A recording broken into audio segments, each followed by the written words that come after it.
예, 좋은 아침입니다. 오늘도 영상 하나 찍어 보겠는데요. 오늘 주제는 양아치와의 싸움과 고시 낙방입니다. 저희 동네에 어떤 양아치가 있어요. 나이가 한 중년 조금 넘었는데 맨날 술 먹고 다니고 길바닥에서 그냥 쓰러져 자고 이런 양아치인데 저랑 몇 년 전부터 몇 번씩 부딪혔어요. 제가 좀 만만해 보였는지 아니면 제가 좀 가끔 싫은 소리를 했는데 그것 때문에 앙심을 품었는지 절 볼 때마다 시비를 걸어요. 근데 다 큰 나이에 그 인간이랑 뭐 주먹 다짐 하기도 그렇고 그래서 그냥 제가 피했어요. 몇 번씩 피했어요. 그리고 경찰 부르자니 이 인간이 또 애매해요. 경찰 부를 정도로 잘못하지는 않아요. 그래서 애매해요. 그랬는데 제가 몇 년 전에 아령을 누가 이제 줘가지고 혼자 살다 보니까 할 일도 없고 해서 집에서 맨날 아령을 들었어요. 유튜브 보면서. 그러니까 신기한 게 근육이 나와요. 근육이 나오는데 물론 뭐 마동석 정도로 나온 건 아니지만 그래도 근육이 잡히니까 왠지 모르게 자신감이 생겨요 이게. 그래서 요즘 같은 경우는 겨울이니까 이제 사람들 다 옷 껴입고 다니서 제 근육이 보일 리는 없죠. 하지만 어느 정도 제 근육이 나왔다는 건 제 스스로는 아니까 이게 자신감이 충만한 상태였는데 며칠 전에 그 양아치가 또 건드리더라고요. 근데 이번에는 가만히 제가 안 있었어요. 맞상대를 했어요. 그래서 저도 같이 쌍욕하면서 너 이놈의 XX 한 번만 더 이러면 나도 너 절대 가만 안 둔다고. 그래서 최대한 강하게 나가니까 도망가더라고요. 그 양아치가. 꽤나 짜릿했어요. 근데 제가 뭐 과거에 비해서 엄청나게 키가 커진 것도 아니고 그냥 근육이 좀 나와서 자신감이 좀 붙었을 뿐인데 그 근육이 나온 건 다시 말하지만 그 양아치 눈엔 보이지도 않아요. 옷을 껴입어서. 근데 제 스스로 자신감이 생기니까 그렇게 반응을 하고 세상은 또 거기에 따른 또 합당한 반응을 하더라고요. 제가 이 얘기를 왜 하냐면요. 어제 노무사 시험 발표가 있었어요. 그래서 상당수 사람들 10%도 안 되는 사람만 붙고 결국 나머진 다 떨어졌죠. 제 주위에도 저 보고 노무사 시험 본 사람들이 꽤 되는데 다 떨어졌어요. 한 명도 못 붙고. 요즘 많이 어렵나 봐요.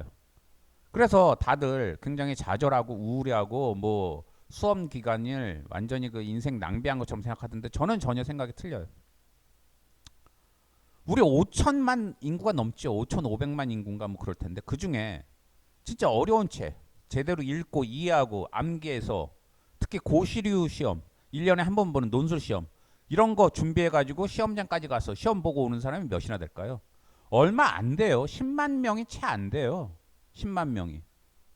그럼 성인 인구를 우리가 제가 뭐 정확히 찾아보지는 않았지만 3천 명, 4천 명은 3천만 명, 4천만 명 이상은 될 텐데 성인 인구가 그 중에 10만 명도 안 되는 비율에 들어갔다는 것만으로도 자부심을 가져도 돼요.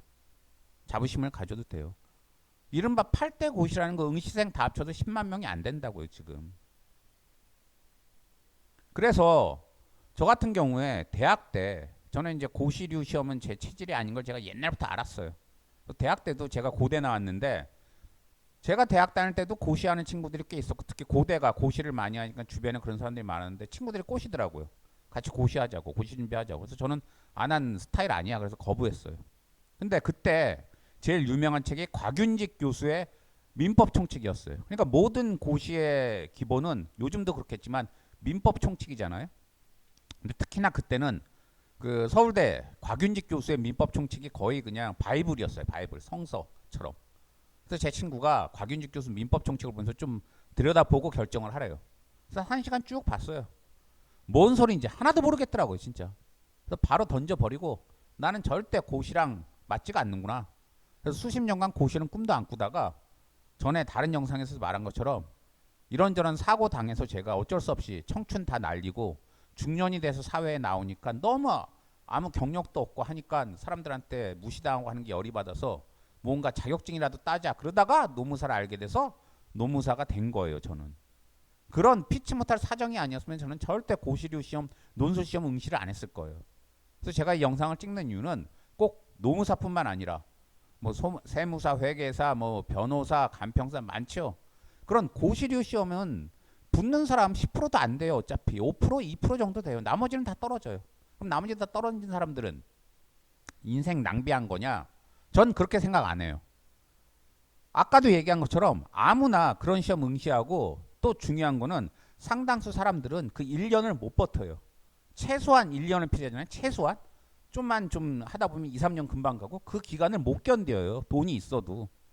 그래서 여러분 아시잖아요. 신림동에 방 잡아놓고 공부한다고 한 다음에 집에서 돈은 탔으면서 맨날 PC방 가서 놀고 이런 사람들 한둘이 아니라는 거. 대다수는 공부 못해요. 힘들어서. 그리고 심지어는 공부를 1년, 2년 했어도 시험날 겁이 나가지고 시험장 못 가거나 유난히 그날만 아픈 사람들이 있어요. 여러분 한번 주위에 보세요. 시험 날만 되면 아파요. 그 사람들은. 이 핑계 저 핑계 꾀병이에요. 그리고 시험이 끝나고 나면 귀신처럼 아주 정말 너무 신기하게 그 병이 저절로 나아요. 그 사람들은 멘탈이 시험장 가서 그 어려운 논술 시험을 볼 정도의 멘탈이 아니라 그런 거예요. 근데 이 시험 떨어진 사람들은 비록 시험에는 못 붙었지만 그 몇 년간을 다 버텨냈고 시험장까지 가서 다 본인이 쓸 수 있는 걸 다 썼잖아요. 그것만으로도 대단한 거예요. 그래서 제가 별거 아닌 근육 좀 생긴 걸로 양아치한테 맞서서 제 분을 푼 것처럼 지금 여러분들이 설사 떨어졌다 하더라도 그 수험 기간은 여러분 인생에서 엄청나게 소중한 자양분이고 여러분들은 자부심 가져도 되고 그 자양분을 기반으로 삼아서 여러분들이 설사 시험을 이제 더 이상 안 보고 다른 길로 가더라도 엄청난 여러분에게 도움이 될 겁니다. 플러스가 돼요. 그러니까는 이 영상은 시험 떨어진 분들, 고시류 시험 떨어진 분들이 그 지나온 세월, 수험 기간을 많이 후회하고 뭐 허송세월했다 생각하실 수 있는데 절대 그게 아니라는 거. 그 기간으로 인해서 여러분의 인생은 앞으로 정말 크게 발전할 거라는 거. 뭘 하시든.